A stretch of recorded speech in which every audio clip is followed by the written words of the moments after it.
Good morning and good afternoon, ladies and gentlemen. I wanted to welcome you to this webinar where we're going to be looking at mobile engagement platforms. Our featured speaker today is going to be Simak Rezezada. He is from Open Market, and he's a partner of EFTs and has been working with us on a number of our events, a number of the things we've been doing at the event. And so I wanted to hand things over to Simak to actually get the ball rolling and tell us a little bit about mobile engagement and what it can do for the logistics industry. Simak? Thanks, Ali, and thanks everyone for attending today. I'm really pleased that we're able to run this webinar, as I genuinely believe that what we're talking about today can fundamentally change the way that businesses across the entire supply chain operate. You know, it's not necessarily about a specific part of the supply chain, but it is really everyone involved in logistics, retailers, manufacturers who kind of touch elements of the whole supply chain. A little about me. My name's Simak Rezezada, and I've been in the mobile technology space for 8 years or so, and have worked with a number of large global businesses, helping them to identify areas of their business where mobile technology, and particularly mobile engagement technologies such as SMS, can save them money. That's my role at Open Market today, focusing specifically on companies and professionals throughout the logistics industry. Which leads me on to the central idea behind this webinar. In today's world, the ability to communicate information effectively with your audience, be they customers or your workforce, is absolutely critical to the successful running of your business. But it is difficult to identify the most appropriate ways of doing this, as situations and people differ. There are a lot of options out there, and knowing when to use the right one is often the difference between success and failure.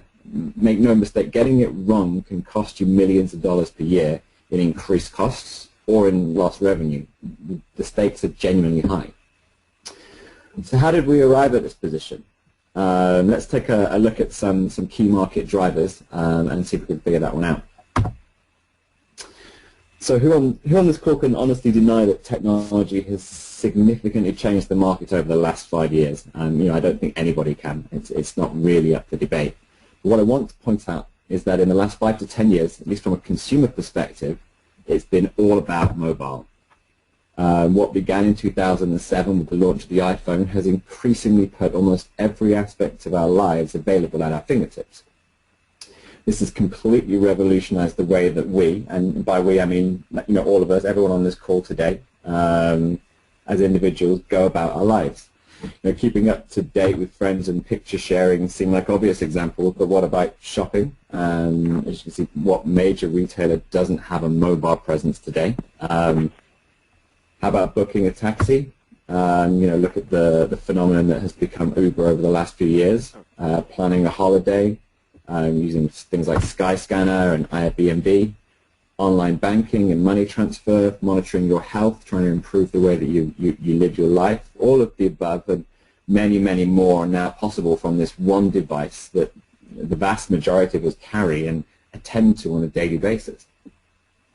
The point being, over the last 5 years or so, technology has increasingly driven our attention towards our mobile devices. This is where we all are.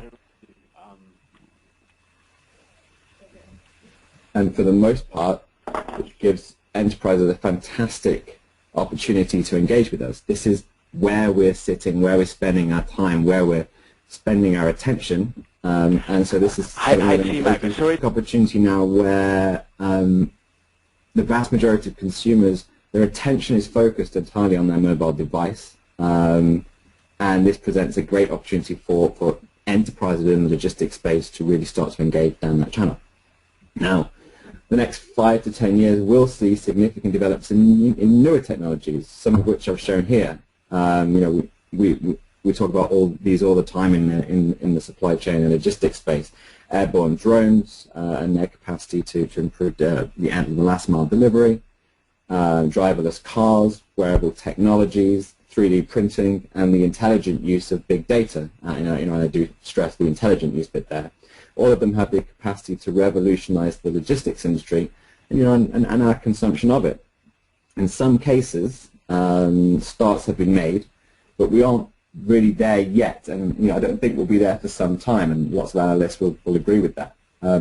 This brings me to reiterate the point again. As consumers, our attention is now fully on our mobile devices and will be for the foreseeable future. So as logistics professionals, now is absolutely the right time to take advantage of that. We have this unique opportunity, this window that's ahead of us, where the vast majority of people are mobile, and we need to take advantage of that. We have a fully developed ecosystem of mobile users. So on top of that, are there any social trends that can help guide us towards possibly the best mechanics to use to take advantage of that? We ran a survey of 1,000 consumers in January of this year, with the aim being to discover how they were being communicated with and how they wanted to be communicated with, and under what circumstances. The results genuinely are telling. When it comes to getting in touch with one another on the move, consumers are most likely to turn to text messaging compared to any other method that there is. Over half of those surveys said they send messages the most when on the go. So just about 53% will use text messaging on the go, as compared to around 30% for their mobile phone's call functionality. Text messaging is also the one communication method that truly grabs our attention. A staggering 85% of consumers said that if they had unopened text messages, emails, or mobile app push notifications on their phone, they would open the text message first above all others. I'll say that again. 85% of consumers would open a text message before any other form of communication on their mobile phone. More specifically and kind of relevantly to the logistics industry, SMS was by far the most preferred option of communication for particular pieces of information, including on-the-day delivery information, delivery date notices, and shipping notifications, with half of all recipients stating that they wanted on-the-day delivery information delivered by text. And this kind of leads us to a very important point. For time-critical pieces of information, from a social perspective, the most preferred route is text, as it enables consumers to pick it up quickly and then act on it without it being lost in the noise that other communication channels generate. Ease of communication is absolutely key here, as is ease of response and ease of understanding. So what though? Why do any of us even need to consider this? So let's take a look at a quick high-level economic perspective that I'm sure many people on this call are familiar with. This graph is relevant in an awful lot of industries, but none more so than across the supply chain. Costs are increasing and have been for some time, things like fuel and workforce costs and so on. At the same time, increasing competition from traditional competitors, new competitors moving up or down the stack into areas of the supply chain, or completely new entrants to the market have put increasing pressures on revenues, ultimately leading to a squeeze on operating margin. As you can see here, that squeeze will continue and potentially worsen as we move into the future. For those that act, those that take advantage of the technology available today, right now in the market, and take advantage of social attitudes towards that technology, have a unique opportunity to reverse this trend and gain a foothold in expanding markets and gain an advantage over their competitors.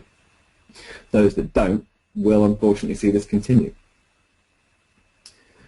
So given the circumstances that present themselves, why is it difficult to take advantage of this situation? Let's take a step back and take a deeper look at the problem.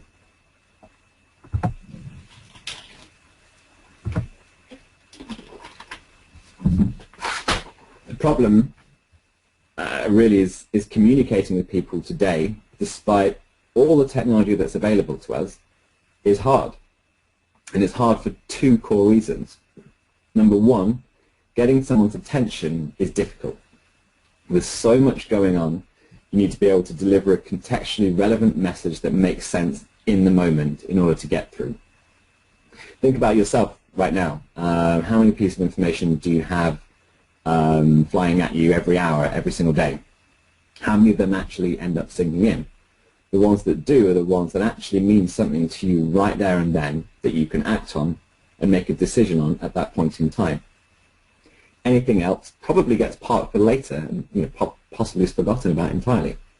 And this is equally true across your personal life and your professional life. So the attention problem really can break down into three parts. One, it has to be the right message. Number two, it has to happen at the right time. And number three, a low-effort response is required. And getting that mix right all the time is difficult because it's difficult to get the right message that's relevant to the user. It can be hard to get that message out at the right time. And even if you manage to do all those things, you then need to have your customer or the person receiving the message act on the information. And with all the things that's going on in everyone's lives today, they can't spend an awful lot of time doing that. It needs to be quick, easy, and low effort. The second problem is a fragmentation problem. And there are lots of channels out there. So which do you choose? As we've seen, people on mobile, people are engaging on their mobile. So what is the best way of getting information to them and still getting their attention? Ultimately, it differs depending on the situation, and different channels and methods have different results. But critically, people are mobile, but mobiles are different. People use different technologies and exist in different places. So it's difficult to identify what's the best way to reach somebody. So scale is a big one. It's not something that's intuitively easy to overcome. There's lots of options out there, and the importance is that you need to look at the ways of overcoming it. So let's look at what is out there. Well, you can use email to communicate with people, and email absolutely has its place in the mix for certain types of communication, but it does suffer from low open rates. Typically, less than 25% of emails are actually even opened, never mind read and acted on. Response rates are even lower, in the low single digits.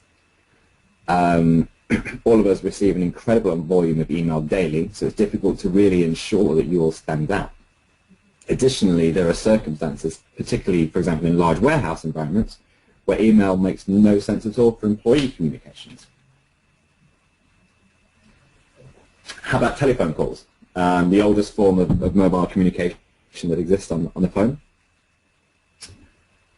It can be an effective mechanism, absolutely, particularly where a lot of information needs to be gathered. I mean, think about all the contact center agents out there right now discussing issues with customers. But it's also invasive, time-consuming, and takes up too much of my precious attention, and everyone's precious attention, as it requires almost total focus. It is also high cost. And in terms of what I've been doing over the last few years, we've seen enterprises reduce their contact center costs by millions of dollars a year by using more automated, socially acceptable mobile technology mechanics, such as SMS, to process certain types of requests. Again, I'm talking millions of dollars a year in savings. Of course, you have in-person. This is even more invasive, requires more time and attention, and has an even more significant cost. And finally, you can always do the fashionable thing and develop an application. Sounds great, and for a lot of activities, this provides a really good, solid user experience. However, it does suffer from some fairly structural problems, including high setup and maintenance costs, and the fact that, quite honestly, you cannot reach the majority of your customers. It's nigh on impossible to develop a mobile application that everybody can use. The number of operating systems and handsets out there really does prevent that. And to even get close, you're looking at spending huge sums of money. But if you do that, and you then you get close to having something that almost everybody can use, there's no guarantee that any of your customers will actually download and use it. Particularly if you need things like registration, which is another huge blocker to getting people to actually engage with you on the mobile application channel. Which brings us on to text. The one piece of technology that really everybody with a mobile phone can use, everybody with a mobile phone has an experience of using, and you as the logistics enterprise only need one piece of information to take advantage of it, the phone number itself. The barrier to entry is exceptionally low, but the impact is high. And critically, we've discussed earlier that text is the preferred mechanic in a lot of relevant situations, as we showed earlier. In a lot of situations, people want to be engaged via text.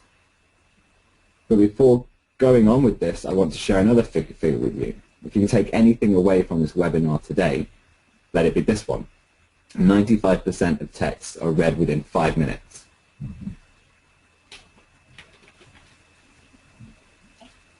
Now, if you can tell me any other medium or channel that offers that level of engagement to almost anyone in the world, that they will look at that message within 5 minutes and then can act on it with little or no effort on their part, I genuinely like to know about it, and I'm sure everybody else on the call will.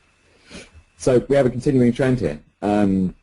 Consumers are mobile and ready to be engaged on their mobile. They actively profess a preference for mobile-specific communications for critical pieces of information. Text as a technology has a far higher open and action rate than other forms of communication. So let's take a look now at 2 real-world examples where text can be taken advantage of. So a recent study by IMRG in the UK measured the impact of failed deliveries across the supply chain. And there's some genuinely fascinating numbers in this report, and I'd urge you all to take a look. So if you want to drop me an email afterwards, and I'll point you in the direction of the study. But I want to draw your attention to just a few of the numbers in there. In the UK, there is a cost of over £770 million per year due to missed deliveries. That's a huge number. Even more so if you then multiply that up around the world when you're looking at multinational companies.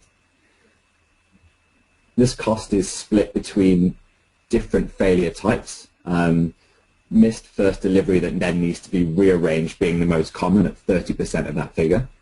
And you can see some of the other types here. Missed first delivery with a collection arranged, a late delivery, ending up undelivered, being returned. You can see them all down the right-hand side. The key thing is, though, that we need to get this headline number down, and better communication across the supply chain is a key way of doing that. This total cost is then also shared by different parts of the supply chain. So let's take a look at one of those cases, the most common one, where delivery is missed and needs to be rearranged, and see if there's something more specific we can learn.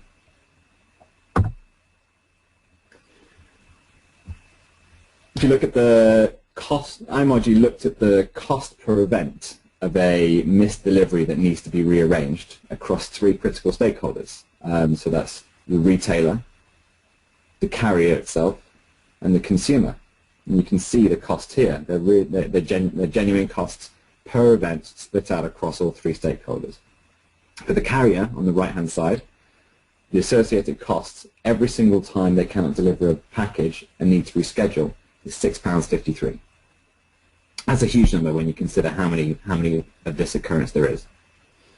For the consumer and the retailer, the costs are still significant. Sometimes we might forget that there is a cost to the consumer of this in this case. In this case, it's in excess of £1 per event. So with all that in mind, let's see if we can apply that to the problem and summarize what the problem is. The key problem is that missed deliveries cost the entire chain money, real money, during every single event. We need to reduce, first of all, the occurrence of missed deliveries, and then reduce also the cost of missed deliveries. And in such a time-critical environment, getting the right information against the right person at the right time, using the right channel, is hard. Consumers, they want that information. 66% of users state that in-transit alerts would make deliveries more convenient. And as we have seen, text is absolutely their preferred mechanism from an ease-of-use perspective. So here's a real-world example, already implemented across a number of enterprises that provides this level of information in the preferred format and also gives the user the opportunity to make a change. As you can see, this mechanic deals with both sides of the problem.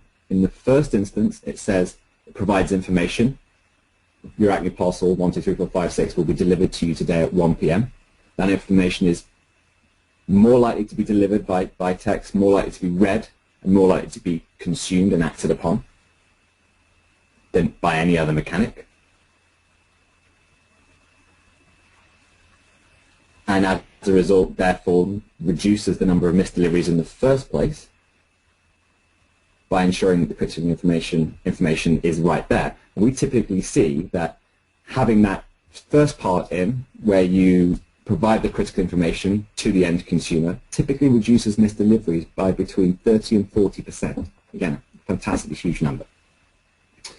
But then it also reduces the costs associated with having to make a change where one is required with the second part of the message, enabling the end user to reschedule by texting something back to the carrier. So you're addressing both parts of the problem. First of all, communicating the information, reducing the number of missed deliveries in the first place, but then also reducing the cost associated with rescheduling. That £771 million headline number and that £6.53 cost per event will fall as a result. So that's one example, and one that's backed by a lot of numbers. How about another area that's often sometimes forgotten? Customer feedback. So feedback, though often forgotten about, is absolutely essential to keeping customers and winning new customers. It enables you to identify both strengths and weaknesses, accentuating one and eliminating the other. So let's take a quick look at some learnings here and demonstrate really just how vital it is.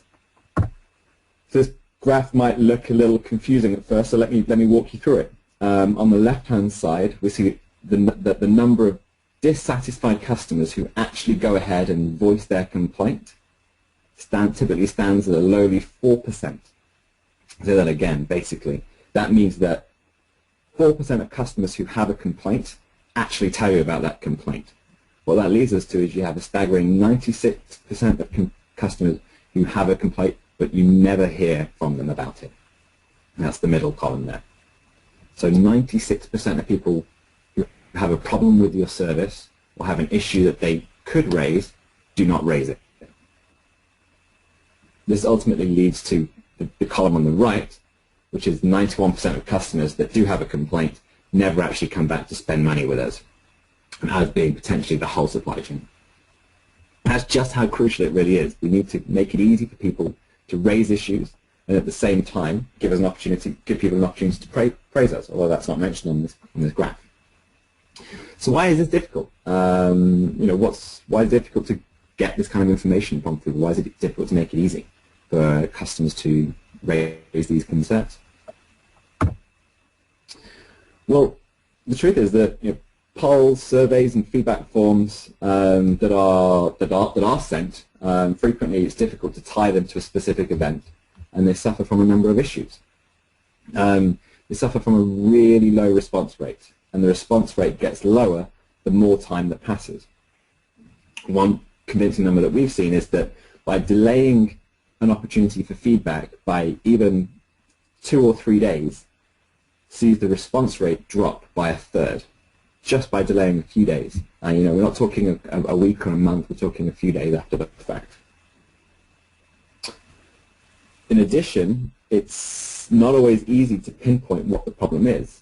And if you want to do this, you need to be able to tie a quick question or two to a specific event, which again comes back to the point that being able to trigger these kinds of feedback events to a specific time and place is absolutely critical in actually getting accurate feedback with a high response rate that you can actually act upon. So what's the best way to gather this kind of in-the-moment feedback?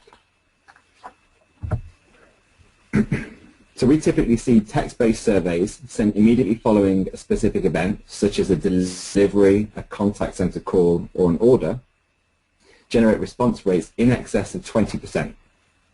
And this is as compared to around 4% for email. So I'll say that again. So 20% is typically the minimum response rate that you would see for a text-based survey, and 4% is typically what you would see for an email trigger survey. Additionally, you tend to see responses come back for a text-based survey within the first 60 minutes. You typically see around 75% of all responses completed by that point. So this is absolutely crucial because it enables you to address any concerns almost immediately without leaving them to linger, turning a negative experience into a really positive one. So using text in this way is particularly straightforward. And here's an example. As you can see, the question is straightforward and to the point. Please rate your experience with Acme Corp from 1 to 5, 1 being the worst, 5 being excellent. So the question is clear, and also additionally the response mechanic is really low effort, more than a few seconds. All the user has to do is text back 1, 2, 3, 4, or 5. It doesn't take long at all. If you want to, if you then want to send a follow-up question based on their response, you can easily do this. We heavily advise things like, "We're sorry to hear that. Can you tell us how we could have improved your experience?" as a free-form question to ask. So these are two small examples, but important ones. We've seen businesses in the logistics space, in the retail space, and in the manufacturing space implementing just these two scenarios. So delivery notifications and customer feedback. So just those two, and then making considerable cost savings across their business, again to the tune of millions of dollars a year, not tens of millions of dollars a year, depending on the scale of their business. And at the same time, pick up new business by improving their overall customer experience. It really is a powerful, powerful mechanic. So as I said, these are two small examples, but let's take a quick look at what else you might consider across the rest of your business. So the sheer volume of possibilities is really, really quite impressive when you think about it. Because of the ease of implementation, it's a well-established technology that has been around for some time, so the edge cases are known and the implementation is straightforward. The acceptance amongst individuals as a mechanic, from a technology perspective, people are used to engaging on their mobile. From a social perspective, it's how people want enterprises to engage with them, and that's borne out significantly over the last few years. The high delivery and open rates, again, 95% within 5 minutes, and response rates, you'll see anywhere from 20 to 40% response rates, which is 5 to 10 times higher than email. It's applicable almost anywhere. So here's just a few across different areas of the business. A lot of these, particularly around operations and customer service, apply to end consumers, but the opportunity to manage internal operations are just as widespread. I'll pick out a few of note. So if you look in HR and corporate, you'll see things like employee feedback, in almost an identical principle to customer feedback, where your workforce is scattered around a site or across multiple sites. Text-based feedback is an incredibly cost-effective tool to reach and engage your teams. Within the same area, overtime or shift management is another key area where being able to make overtime or shift announcements with a straightforward question with a reply mechanic using SMS is, first of all, a much quicker way of delivering those questions to a large workforce spread over a wide area, and then at the same time, it's quick and easy for that workforce to reply, so that you can then start gathering that data, and then can then start planning your weeks and months ahead. Within IT and security, IT notifications is a really key one, providing critical IT staff with the information they need via an off-network system that won't get lost in the noise of other emails. So we do this ourselves, as a technology company. Key IT staff, when there are problems, receive messages via SMS that tell them what the problem is and if and when they need to address it. This is also critical because, you know, at times, if there's an IT problem, it's possible that email doesn't work at that point in time either. Another one to point out here is two-factor authentication. So this is the concept of protecting your systems not just by username and password, but by username, password, and then a one-time PIN delivered to the user via SMS. You know, we see this being used by some of the largest companies in the world for their consumers and for their staff as well. And there's a real way to add an additional layer of security to your data. And you know, the same principle can be used for things like custom and system resets. Critically, it's companies that look at the possible ways to take advantage of this channel across their entire business instead of focusing on a particular use case are really in a prime position to benefit. And ultimately, that benefit, when we spread it out across the entire business, will be felt by more engaged staff and customers, which ultimately leads to two things. That previous graph I showed where operating margin was being squeezed, that trend is significantly reversed. I can't stress enough that I've seen this happen in the logistics world, in the retail world, and in manufacturing, with some of the world's largest businesses spread out across multiple territories and locations. Implementing text-based engagement services across multiple departments leads to a dramatic reduction in costs and an increase in revenue, purely because information is being communicated much more effectively. So with that, I'd like to jump to some key takeaways. Crucially, now is absolutely the right time to look at how to optimize your business operations using the mobile channel. You have an engaged consumer base who are attending to the mobile channel today. There are other technologies that are coming in the next 5 to 10 years that will be good for the logistics world. But right now, the addressable area is people engaged on their mobile and the best ways in which to communicate with them. For time-critical services, SMS has a far higher superior delivery rate and read rate. Again, we're looking at 95% of text messages are opened and read within 5 minutes of being delivered, and 85% of people will look at a text message before they'll look at any other form of communication. And a far higher action rate, again 20 to 40%, as opposed to 4 to 8% for email, which genuinely translates to real monetary value in terms of lower costs and higher revenues. And finally, consider your wider business needs to extract even greater value. Now, this isn't a one-trick pony for one particular area of your business. The companies that look at how to make this work for their whole business across multiple use cases are the ones that will succeed the most. And a little bit about us, just so that you've got a bit of background, so that you can understand that we're actually, what we're talking about. We're a global provider of mobile engagement technology, working with some of the biggest organizations in the world to help them drive down costs and increase revenue. We process over 1 billion messages per month across a full range of use cases and in over 200 countries. I'd love to discuss more, but we probably don't have that much time, and I want to leave a little bit spare for Q&A. I'll leave my contact details up, so please do shoot me an email if you have any questions that you'd like me to address offline, or if you'd like me to pick up on any more of the statistics or figures that I've talked about in the last 30 minutes. With that, I'll hand back to Harry. C-Mac, thank you for that. Thanks for outlining the details on mobile engagement there.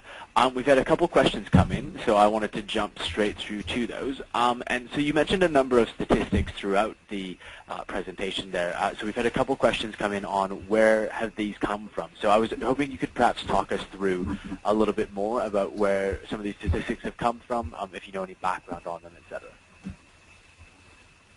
Yeah, sure. I mean, I'm happy to provide those in more details. If anybody wants to shoot me an email, I can point them to where they've come from.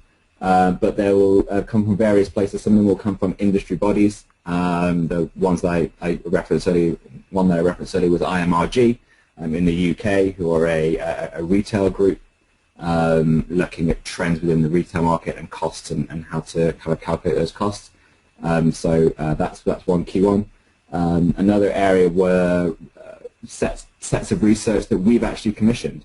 So we've gone out to the market and taken cross sections of either consumers, across different demographics, or we've taken surveys and feedback from kind of business leaders across different areas of industry. Some of them will be in logistics, some of them in retail, some of them in manufacturing, and got their take and their thoughts on kind of what operates and what works well. So from a variety of sources, some from industry bodies and some from direct research that we performed ourselves across 500, 1,000, 10,000 people, depending on the report.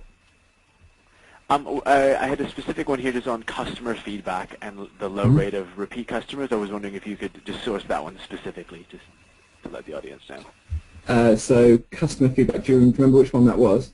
Which? So it was one of the later slides where you were looking at, just customer feedback based on text messaging. So the number being 20% of people who provide feedback. Yeah, I believe that was it. Yeah. So those ones are actually borne out across customer feedback programs that we've actually set up and run via SMS across our entire business for the last few years. So we typically see, in the aggregate across lots of the business that we work with, a text-based feedback campaign leads to at least a 20% response rate, and that's compared to relatively industry standards, which you can find in lots of industry reports, of around 4% for email trigger campaigns. So that's kind of where those ones come from. So the text-based ones are real-world examples based on data that we have. All right, perfect. So a number of questions have come through asking about getting a copy of the PowerPoint deck, and I can handle that one actually. And the answer is yes, we'll be sending that, and it's going to take about a week's time for us to edit things out. Like there's the break in the middle there, so we'll edit that out and we'll send that to you in about a week's time. But moving on, we've got a lot of questions coming in actually. So are there any specific problems that you've encountered regarding gathering cell phone information? Cell phone data, contact information? So I guess the question there is about is there any reticence amongst consumers to provide that information? Yeah. I guess is the main question. The answer is it depends on how upfront and honest you are as a brand and a business. So we work with lots of different types of companies of different sizes. And as long as the key message is always the same. As long as you're providing relevant information, so that's contextually relevant and delivered at the right time, people are happy to share their contact information in order to get that because they're getting value out of it. And it's particularly the case where you're looking at more operationally focused messaging. Your packages will be with you tomorrow at 1 p.m. That's a valuable message to get. Where it becomes trickier is if you then start using that message to cross-promote certain services that the user didn't realize you were going to do. So that's when people have a little bit more uncertainty about providing their messages. But as long as, their phone numbers, but as long as you're providing contextually relevant and timely information that's of value to the user, then it's usually not that difficult to actually convince people to give over that information because they're getting value from it. So a number of questions coming here, just on the customer's side of things, basically. So obviously, when you receive a text message, you tend to think of that as a mechanism to communicate back with somebody. So how do you manage that that feedback expectation and sort of help customers in terms of resolving problems, let's say? So when you say customer, are we talking about the kind of end consumer or the person triggering the message there, do you think? Yeah, so the end consumer. Say I've got a parcel coming and they've texted me saying it's coming in the next hour. I can't be there in the next hour, so I want to respond back to them. Yeah. Yeah. Well, that raises a really interesting point because one of the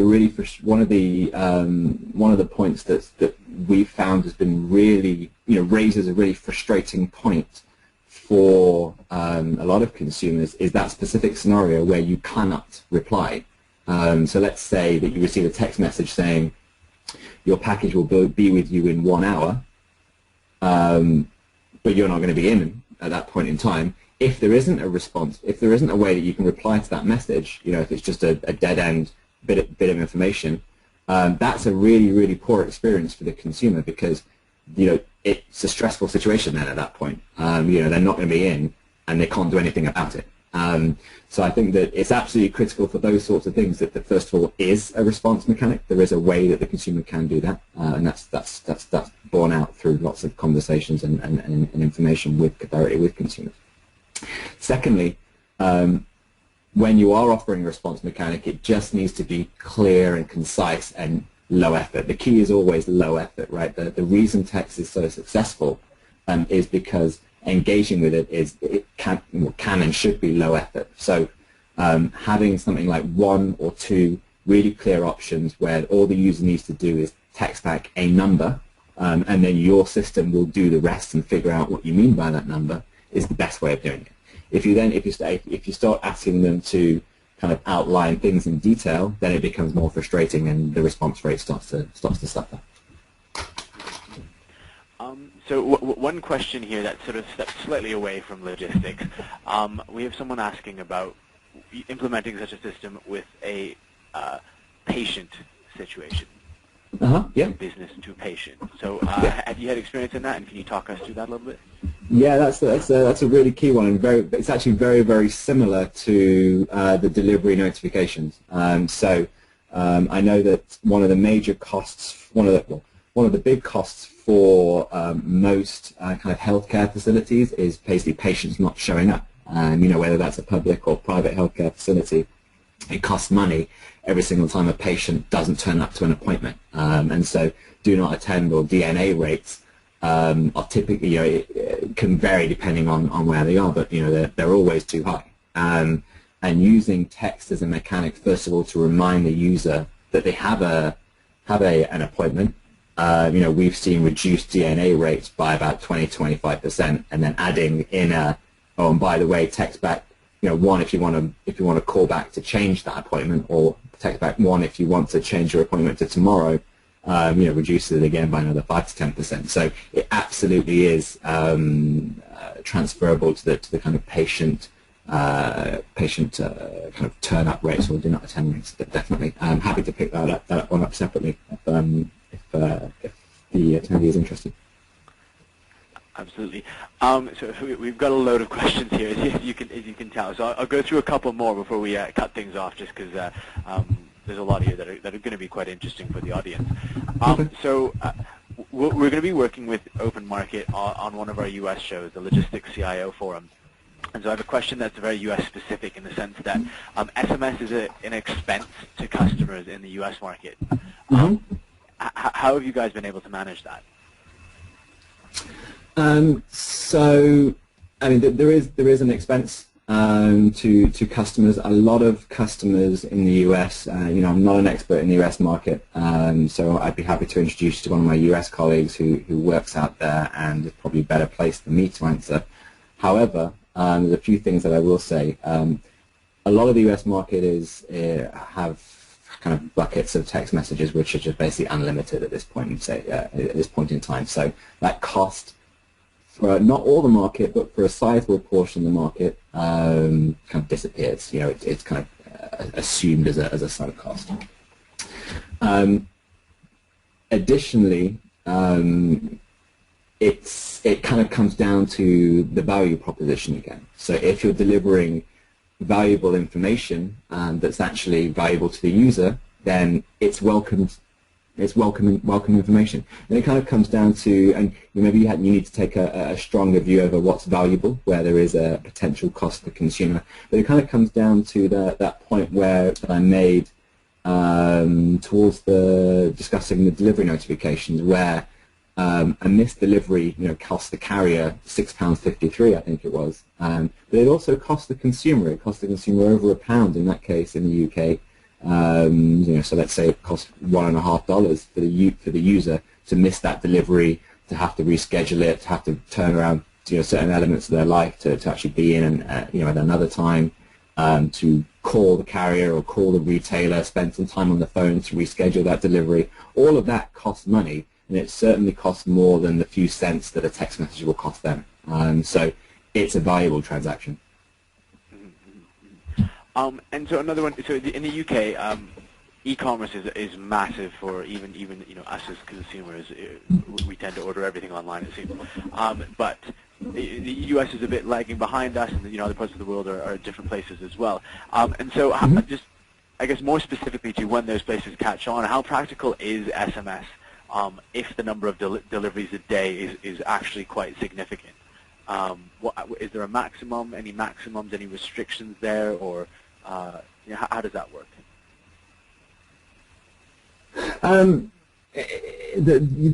There are kind of best practice guidelines for the kind of number of text messages that you should send a day or a week or a month. Unfortunately, there isn't a hard number, and there shouldn't be, simply because, again, it comes down to relevancy and value. If I as the consumer, I'm expecting 3 deliveries, it's valuable for me to get 3 text messages. If I'm expecting 10 deliveries over the course of the week, I don't want an artificial cap to stop me from receiving some of those messages. So on the consumer side, I'd say it always comes again down to the relevancy and the value of those messages. So the best practice is around having a sensible conversation with internally about what makes sense. From a business side, in terms of the practicality of it, if you're going from 100 deliveries a day to 1 million deliveries a day, I wouldn't look at the cost of then having to deliver 1 million messages. I'd look at the cost associated with an increased number of potentially failed deliveries, and that cost there is going to far outweigh the cost that you spend on kind of sending those messages. So it really is relative, and I'd say that in fact the more volume that you that exists from an e-commerce perspective, the more deliveries that there are, in actual fact, the more valuable having a system in place where you can communicate better with the consumer and avoid missed deliveries and get more feedback is actually more valuable to you as a business. The more that it happens. Well, thanks for that, CMAC. There's loads of questions here. We could spend the rest of the afternoon probably talking about the different ins and outs of the technology you guys are working with, and the impact it's having on logistics and many other industries. But I wanted to cut things there. Thank you for... Anybody, I was just going to say, I'd encourage anybody just to, if we haven't answered the questions, shoot them over to me. Happy to pick them up offline. Perfect. Yes, and as you can see, CMAC's email is there. I'll be sending around copies of the webinar next week, thereabouts. And we'll also be seeing Open Market, if you're in the Austin region, in April. The 20th and 21st, they're going to be involved in our Logistics CIO Forum, which is an event where we discuss the ins and outs of technology and their impact on logistics. Really good lineup actually coming together for that event with a number of the CIOs of the top logistics companies working out of North America. So Open Market will be there, so you'll have that chance to discuss face-to-face on those US-specific questions. But until then, I would like to thank CMAC for speaking with us today, and I would like to wish the rest of you a happy rest of the day.